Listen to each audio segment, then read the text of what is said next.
అయిన తర్వాత ఎస్బీఐ ఖాతాదారులకు బిగ్ అప్డేట్ అనమాట. ముఖ్య ప్రకటన రేపటి నుంచి అమలు. షాకింగ్ న్యూస్ ఎస్బీఐ అంటూ లేటెస్ట్ అప్డేట్ అయితే రావడం జరిగిందండి. సో ఆ వివరాలు ఏంటనేది కూడా వీడియోలో తెలుస్తుందా, వీడియోని చివరి చూడండి, అర్థమవుతుంది. మరోసారి ఛానల్ వస్తే తప్పకుండా సబ్స్క్రైబ్ చేసుకొని చూస్తున్నారు కానీ లైక్ చేయడం మర్చిపోతున్నారు. లైక్ చేయండి. వీళ్ళకి అయితే వెళ్ళిపోదామండి. ఎస్బీఐ సంబంధించి ఎవరైతే అకౌంట్ ఉందో లేదంటే క్రెడిట్ కార్డ్ ఎవరైతే వాడుతుంటారో వారికి ఖచ్చితంగా ఈ విషయాలు తప్పనిసరి తెలుసుకోవాలన్నమాట. సో లేటెస్ట్ అప్డేట్ అయితే రావడం జరిగిందండి. స్టేట్ బ్యాంక్ ఆఫ్ ఇండియా అనుబంధ సంస్థ ఎస్బీఐ కార్డుకు సంబంధించి పేమెంట్ ఛార్జీలు అనేది గతం కంటే ఇప్పుడు క్లియర్గా వాటిని చేంజెస్ చేశారనమాట.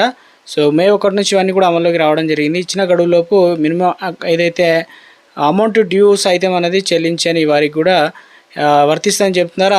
అంటే ఇంతకు ముందుకు చాలా వరకు జీరో ఛార్జీలు ఉన్న పరిమితిలోకి ఈసారి ఛార్జీలు విధిస్తున్నారు. మరికొంత అంటే ఎంత డ్యూ ఉంటుంది అనే దానిపైన కూడా ఛార్జీలు అనేది పడుతుంది. పాత ఛార్జీలు కొత్త ఛార్జీలు ఎలా ఉన్నాయని చూసుకున్నట్లయితే మే 1 తారీఖు నుంచి అమల్లోకి వచ్చాయి.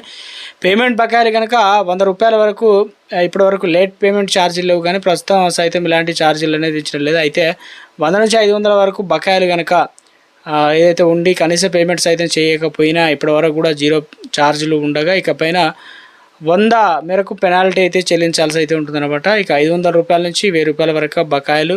లేట్ పేమెంట్ ఛార్జీలు కూడా ₹400 నుంచి ఇక్కడ వచ్చేసి మనకు ₹500 అయితే పెంచారనమాట.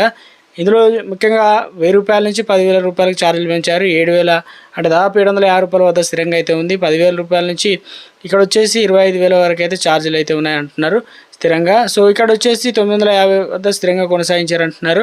₹25,000 నుంచి ₹50,000 వరకు ఛార్జీలకు సంబంధించి కూడా అదేవిధంగా ₹110 నుంచి 50,000 ఆ పైన ఛార్జీలు ఉంటే 1,100 వరకు అయితే ఈ రకంగా పెనాల్టీ కట్టాల్సి అయితే ఉంటుందన్నమాట. దీంతోపాటు అదనపు ఛార్జీలు కూడా ఉంటాయంటున్నారు. వరుసగా 2 సైకిల్స్ పాటు కనీస అమౌంట్ డ్యూ అనేది ఉంటే చెల్లించకపోతే అదనంగా ₹100 అనేది పెనాల్టీ కట్టాల్సి అయితే వస్తుంది. దీనిపైన అమౌంట్ డ్యూ చెల్లించే వరకు కూడా ₹100 చొప్పున పెనాల్టీ పడుతూనే ఉంటుందన్నమాట.